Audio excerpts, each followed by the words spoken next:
what's the best case scenario for how this policy plays out? And I guess by best, I mean for Americans, since it's a For American very consumers? American consumers and businesses. What's the best case scenario?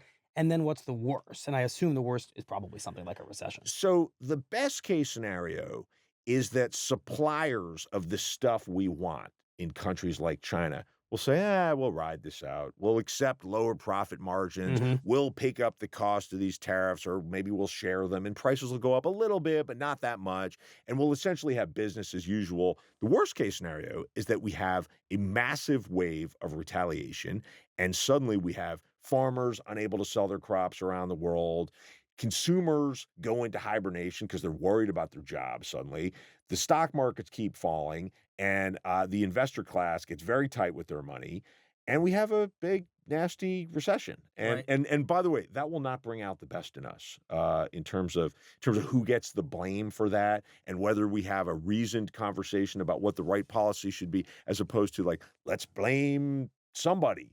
Immigrants, diversity, like this is not going to be a simple question of like, oh, whoops, this policy didn't work out. Maybe we should tweak the policy. We've got this whole apparatus of deflecting blame.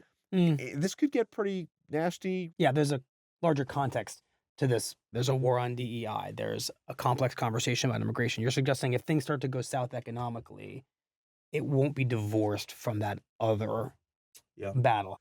I think that's true because the broader framework, and I call it retribution. He would call it America first, like whatever you want to kind of call the buckets of this policy, I think do add up to a kind of cohesive worldview. And I think that we should think of things like tariffs alongside the expansion of executive authority, alongside the shutting down of long-term agencies, alongside increased deportations, or even his restructured relationship with countries like Ukraine and Russia, right? Like, I think there is a broader vision they have here about changing America's role, both domestically and the rest of the world. And so if that recession comes, it will be pitched or messaged through that context. Yeah, that's right. And so, like, I do think it's important for folks to know, like, what could be on the horizon here, because I feel like it's a 360 view. And I think some of what people react to Trump is too narrow. Like, these won't happen in isolation.